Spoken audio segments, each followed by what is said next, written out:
మంగళగిరి శ్రీలక్ష్మీ నరసింహస్వామి ముక్కోటి ఏకాదశి పర్వదినం సందర్భంగా అన్ని శాఖల అధికారులతోటి సమీక్ష సమావేశం నేడు నిర్వహించారు. ఈ సందర్భంగా ఆలయ EO endowments assistant commissioner Ramakotireddy అధ్యక్షతన తహసీల్దార్ కె దినేష్ రాఘవేంద్ర, నగరపాలక, పోలీస్, ఎక్సైజ్, రెవెన్యూ శాఖలతో పలు శాఖల అధికారులతో సమీక్ష సమావేశం ఏర్పాటు చేశారు. జనవరి 10 ఉత్తర ద్వారం దర్శనం, శంకుతీర్థం ఏర్పాట్లను భక్తులకు ఎలాంటి ఇబ్బందులు లేకుండా చేసేందుకు పక్కా ప్రణాళికలు రూపొందించామని అధికారులు ఓ కార్యాచరణ ప్రకారం పనిచేయాలని ఈ సందర్భంగా వారు తెలియజేశారు. మంగళగిరి విశిష్ట శంకుతీర్థం దక్షిణ భారతదేశంలోనే మంగళగిరి శ్రీలక్ష్మీ నరసింహస్వామి ఆలయంకు ఓ ప్రఖ్యాత ప్రాశస్త్యత ఉందని, తంజావూరు మహారాజులు ఇచ్చినటువంటి శంకు ఓంకారనాదంతో కలిగి ఉంటుందని, గతంలోని కాలక్రమేణా దాని విశిష్టతను కూడా వాడవాడలా తెలియటంతో ఉత్తర ద్వార దర్శనం రోజు ఇక్కడ మాత్రమే ఈ శంకు ప్రత్యేక స్థానం. ఈ శంకుతో తీర్థం స్వీకరించిన వారికి సకలం మంచి జరుగుతుందనేది భక్తుల యొక్క ప్రగాఢ నమ్మకం. దీంతో ప్రతి ఏడాది భక్తుల సంఖ్య పెరుగుతూ వస్తోంది. విఐపీలకే అధిక ప్రాధాన్యత ఇస్తారా? ప్రతి ఏటా మాటలకే పరిమితమవుతున్నటువంటి అన్ని శాఖల అధికారులు ఈ ఏడాదైనా సరే సామాన్య భక్తులపై కాస్త ప్రేమ చూపుతారా లేదా చూడాలి.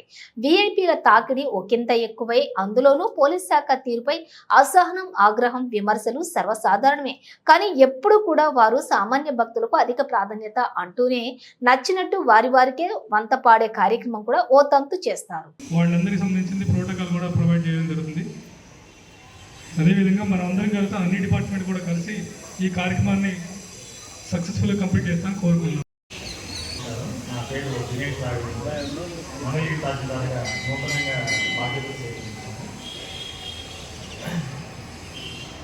10/1/2025 ముక్కోటి ఏకాదశి వైకుంఠ ద్వాదశికి సంబంధించి ఆ పర్వదినాన్ని ఏ విధంగా ఏర్పాటు చేసుకోవాలి, ప్రజలకు ఏ విధంగా సౌకర్యాలు అందించాలి, దాని మీద మనం ఈ రోజున ఒక చిన్న మీటింగ్ అనేది కన్సల్ట్ డిపార్ట్మెంట్స్ అందరితో కలిసి ఏర్పాటు చేసుకోవడం వల్ల అడిషనల్ కమిషనర్ గారిని, డిఈ గారిని, ఏఈ గారిని ఆ వేదిక మీద రావాల్సిన తర్వాత ప్రసిద్ధిగాంచిన ఉత్తర భారతదేశం మంగళగిరిలో ఉందండి.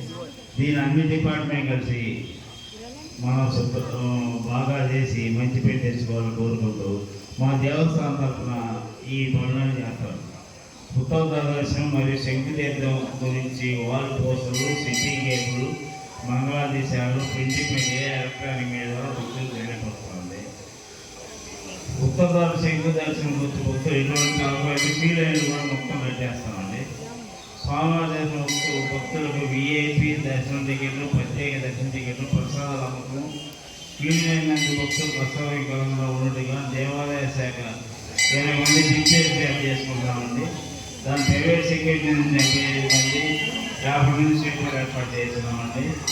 దేవాలయ ప్రాంగణము మరియు మొత్తం చుట్టుపక్కల మొత్తం విద్యుత్ అవగాహన చేస్తున్నామండి. 100 రూపాయల కిలోలతో ఫ్లెక్సీలు ఏర్పాటు చేస్తామండి. డ్యూటీకి వచ్చే దేవాలయ సిబ్బంది, పోలీసు, స్టోర్లు, వసతి, భోజనం ఏర్పాటు చేస్తాం. సోమవారం ప్రసాదం కింద దాతల సంకల్పం లడ్డు, చక్కెర పొగలి, పులిహార, పానకం వసతిగా ఓపెన్ చేస్తాం.